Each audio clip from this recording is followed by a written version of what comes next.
So allow me to start off by saying I'm grateful, Sunil. It's a pleasure, it's a privilege to speak with you.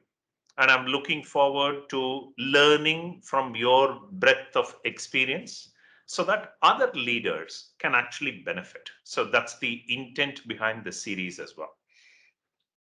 Thank you so very much, Venkat. On the contrary, there's so much that I've learned from you, and I continue to have great discussions with you.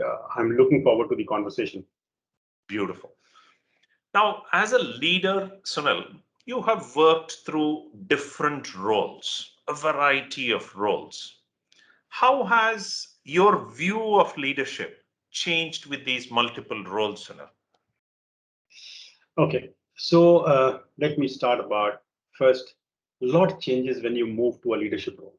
Hmm. You, as an individual contributor, probably the confidence, the good work gets you the opportunity to lead.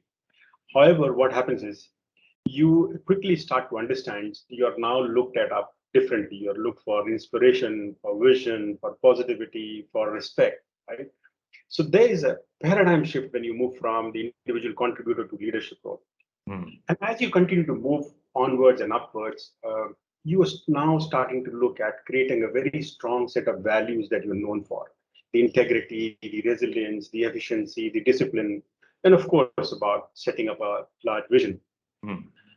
For me, leadership at the top is about anticipation. Uh, Hmm. Anticipation is a very key character, and I think it's a hallmark of a great leader. What comes next? And you start to plan early for it, right? Hmm.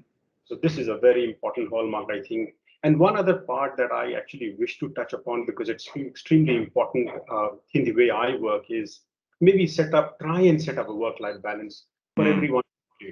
So all in all, what start to happen when you reach senior position is people start to figure in as one of your most important assets. And Hmm. hence you start looking at a bit of humor, of fun. It goes a long way in creating a great environment. So this. Beautiful. Beautiful. And in fact, I mean, there is one word you used which struck me, Sunil, which is to say set large, big goals. Correct? In my lexicon, setting large goals means having the courage. Tell me about how you built that courage to think big, Sunil.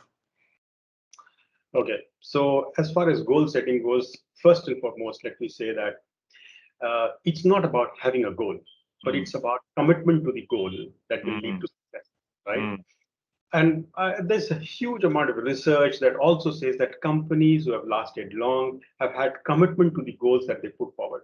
mm, Now, goals per se should be huge, maybe stretch, or maybe a bit unreasonable in a way.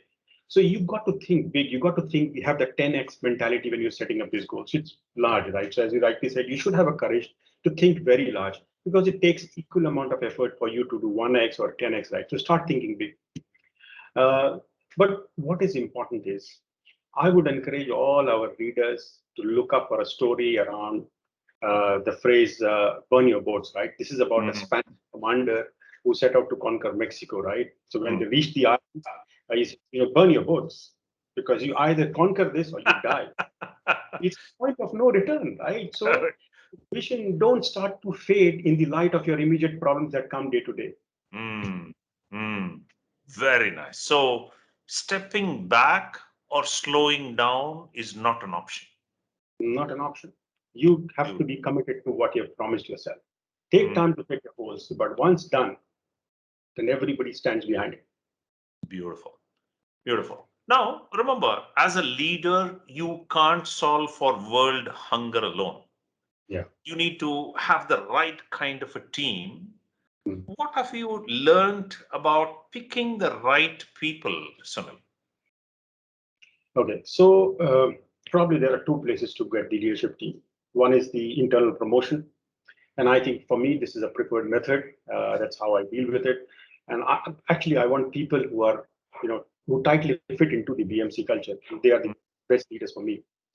And then, of course, you can go external and hire people. sure. Now, when I'm looking for people inside my organizations, I start to look for people who compete hard, who have a positive attitude. Mm, I mm, look for people's behavior in tough situations. people who've got a constructive approach, right? Mm. And what I would say is another important thing that I probably would look at is how they respond to authority in their current role, Mm. right? Do they have a long-term view about things, right? Or they just have short-term and they, they'll break our relationship to get that short-term thing done. So I would look at those kind of traits, and those are the people. So I earmark and I coach them and I build them up. So Mm. all in all, I'm looking for people who are doing these right things, right? Mm. I firmly believe that it is not the smartest people that build the organization, but it's the most motivated people who build the organization. Mm. Now, when you go outside or do an external hire, judging all this becomes hugely difficult.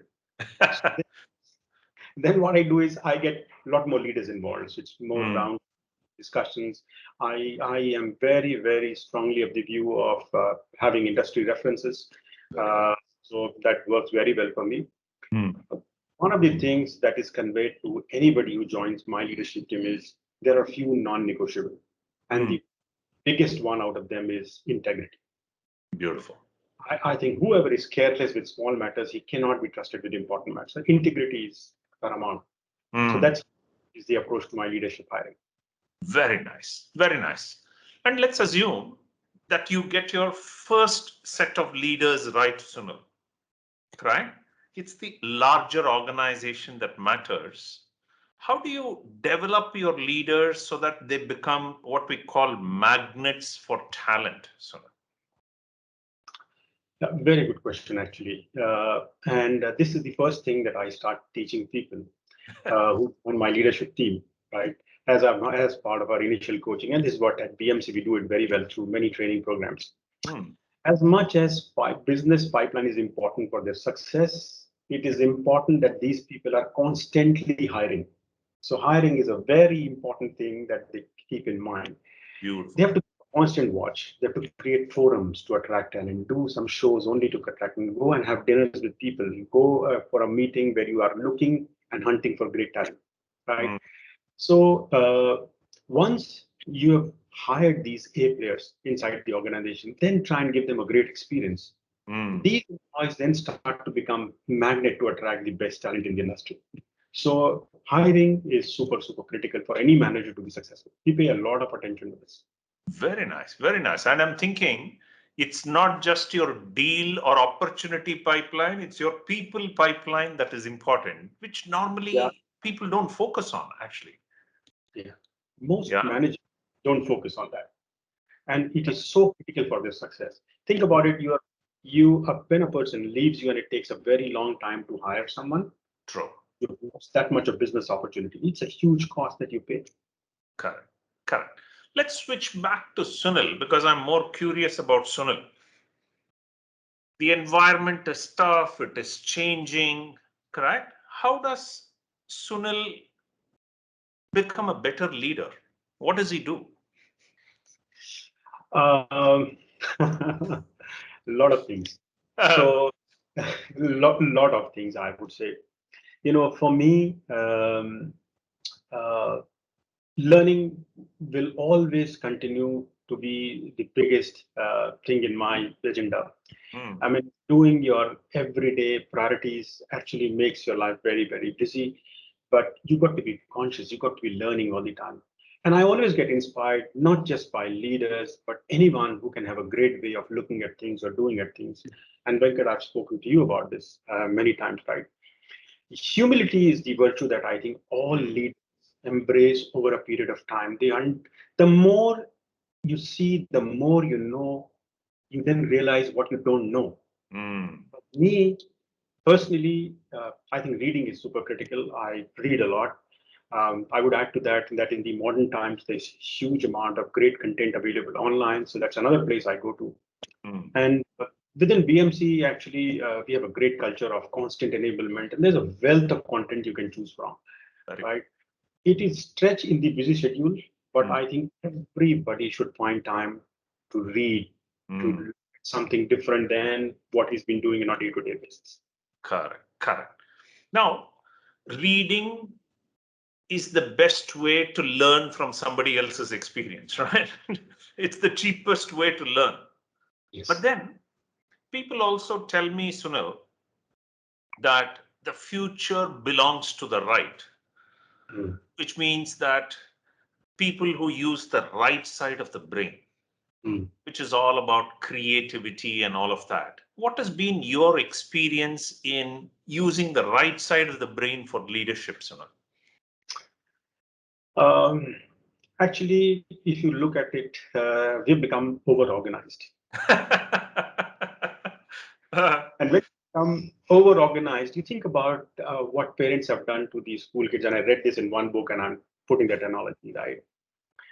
The kid come back from school, there's a sports class, there's a music class, there's this class, there's that class. So you put them in an organized activity throughout the week, throughout the day.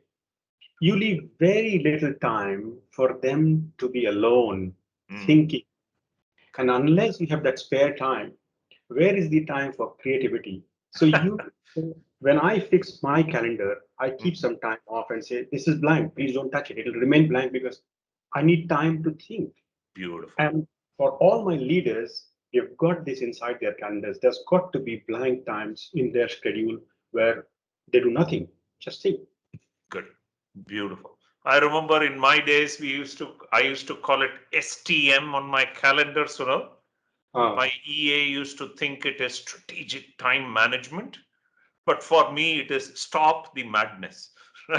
oh, wonderful. Give me some time to think. So Beautiful. Venkat, I'm going to tell you the term that I use because it will become public and people will know what Sunil is doing in that time. But you're very right. That's a great way. Beautiful. Excellent. Now, wherever there are people, Sunil, there is always politics. What have you learned about getting to have constructive politics happening, Sunil, rather than manipulative politics? Right? What's been your experience there?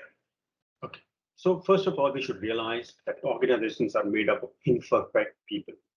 Imperfect, right? Mm, So there is always going to be a lot of dynamics within the organization, the good, the bad, right? mm, The most important principle that I follow is that when you're working for the organization, and when you're doing anything, it's not a zero sum game. It's mm, not if I win, the other guy has to lose. mm, mm, I win as well as my customer wins. mm, I win as well as my organization wins. mm, I win as well as my colleague wins. mm, When you start creating a culture, this starts with the customer, right? So you don't go out there and negotiate hardest to get the best out of your customer, but how can you help him achieve his mm, goals, right? So he feels good about doing that deal with you. And when that culture starts to, seep into your organization, the more it seeps, the lesser will be these politics, and they all start to receive the manipulative politics, right? Then your strategies start to become more objective. They become database. They become less of emotions. mm. And for me, there's a lot about communication, right? True. So what we say is half as important as how we say it, right, Venkat? Absolutely. I think Beautifully these put. are some of the things. These are some of the things that I try and do and imbibe to create this great culture within BMC. Beautiful. Now, in this great culture, Sunil, what role does diversity play?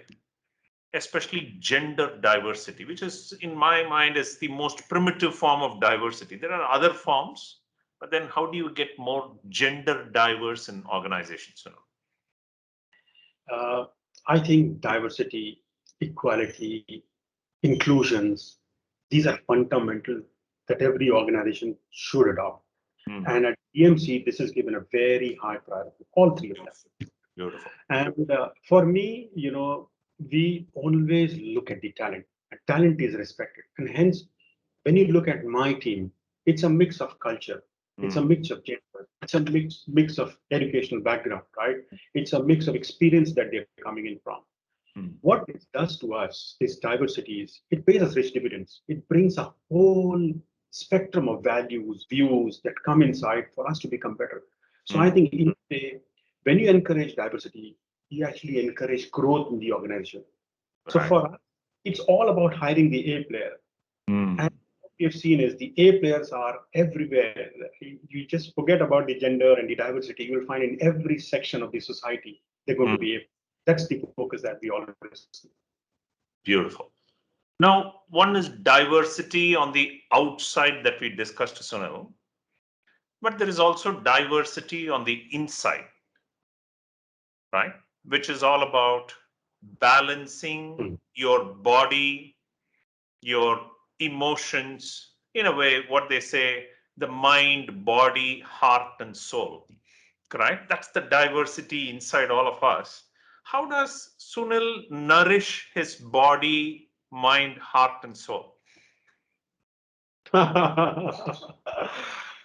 I must tell our viewers about a small discussion we had with Venkat, and this is about the Buddha picture that we see behind him.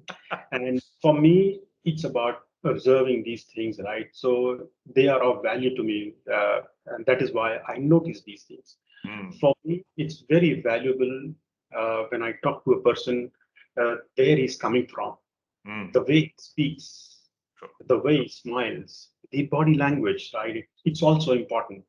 For me, what helps nourish me is talking to people with, these kind of, great values that they come with. And also for me, doing a daily exercise, taking care of the machine that God has Mm, given.